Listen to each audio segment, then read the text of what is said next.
Hi, today we're going to paint a folk art inspired tree. Every country has their own form of folk art. Folk art is defined as artwork that's created by artists with no formal art training that reflects the life of the artist. The colors primarily used are earth tones, with a limited use of shadow and/or gradations or blends. Since I never went to school for art, I guess all of my work is folk art, which is fine by me because I like the style. It's simple and straightforward. I'm drawing out my sketch now, and of course it may change as we go along, so don't hold me to it. In fact, you might want to wait until the end where you can see it completed before you start your own. As you can see, I'm using bright blue and white to paint in the sky. I'm using a rounded brush, but you can use any brush that you feel comfortable using. I'm painting in the sky using bright blue and white. I paint over slightly, just a little bit, going over the outline of the trees. That way there is not a kind of a halo around the trees when they get painted in. I'm using a Cosmetic sponge to smooth out the sky's colors. Later on, I'll paint in stylized clouds.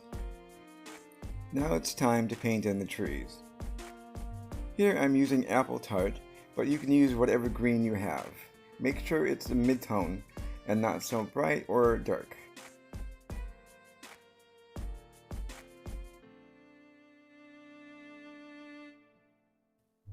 Today's question: have you ever used craft paint, or do you prefer to use tube paint?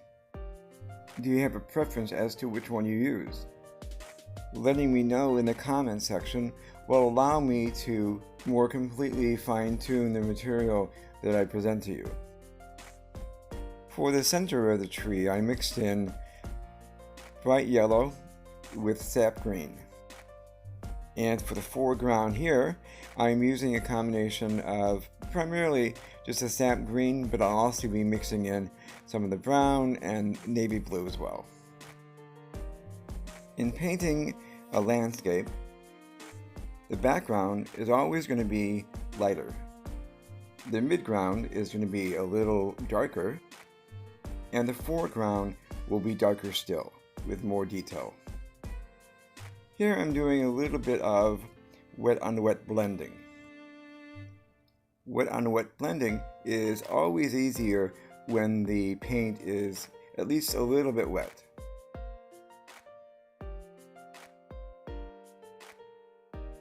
And remember, in acrylic painting, the more layers you have, the better.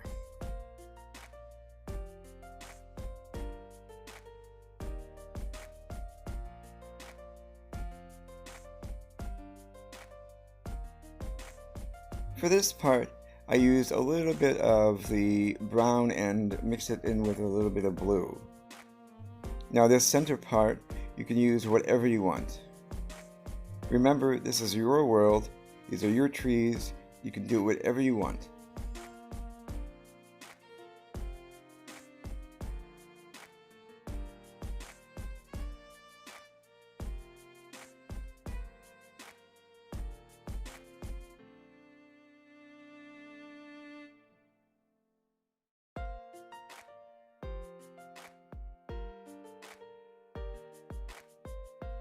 For the tree trunks, I'm using Espresso and I'm just painting in a straight line, flaring it out to give it a little bit of a base. Here I'm painting in a little bit of highlight for the background. I used a very little amount of white to yellow and then mix that in with a little bit of the green.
adding a little bit of a highlight to the foreground because that's the part that's going to be receiving the most light.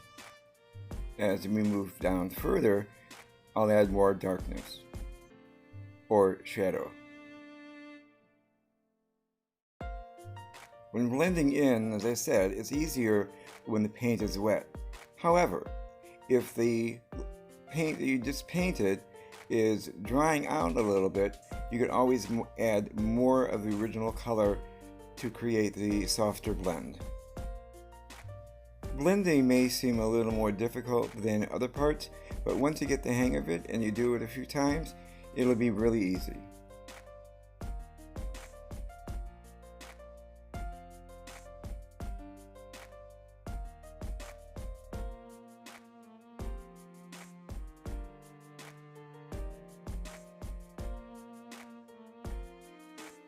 I'm adding a little shadow here to differentiate between the hills, to give the whole piece a bit more depth.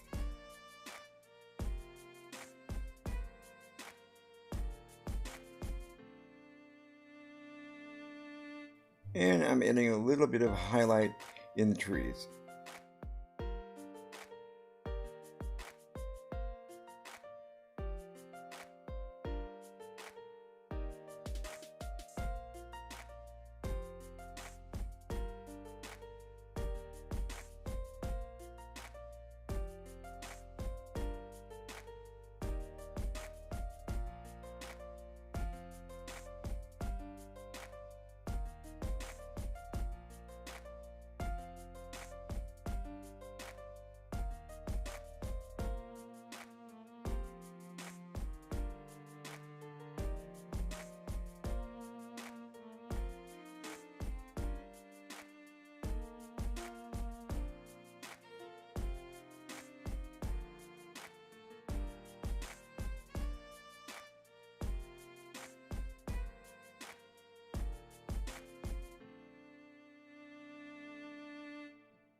This part is really fun. I'm using a really thin tip. It seems a little intimidating, maybe scary, but trust me, it's really easy. You want to have the consistency of milk so that the paint is thin and can easily and quickly go over your lines. As you can see here, I'm making a little boo-boo, so I need to fix it. Fixing a mistake is really easy. When the paint is still wet, dab it with a cloth gently, get a little water on your brush, dab it, and wipe it off. If anything is still left behind, do it again. And if you need to, you can apply the paint that's underneath it.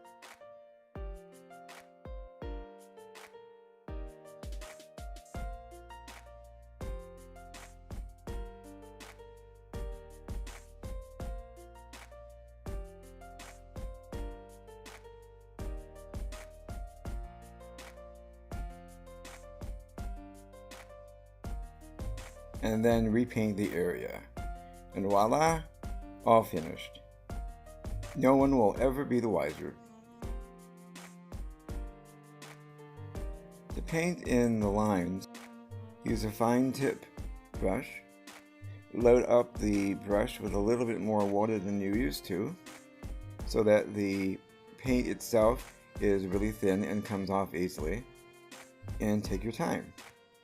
If your hand is a little shaky, fine, because it just adds more character and detail to your trees. If you prefer, you can also use a pen like a Posca pen. If you use a pen, make sure it's water-based so it's easier to varnish later on.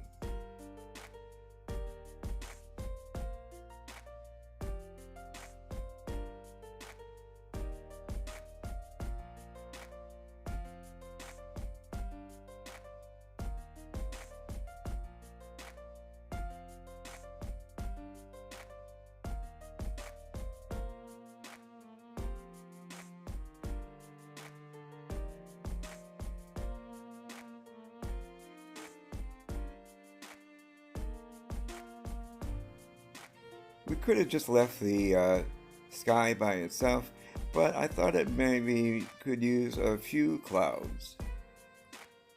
Remember, when painting in anything, always, if you're able to and the space allows, do an odd number of clouds, or flowers, or trees. Odd numbers, for whatever reason, the brain likes more. And of course, remember to sign your name. Remember to celebrate each other, celebrate your creative inner voice, and paint along the way.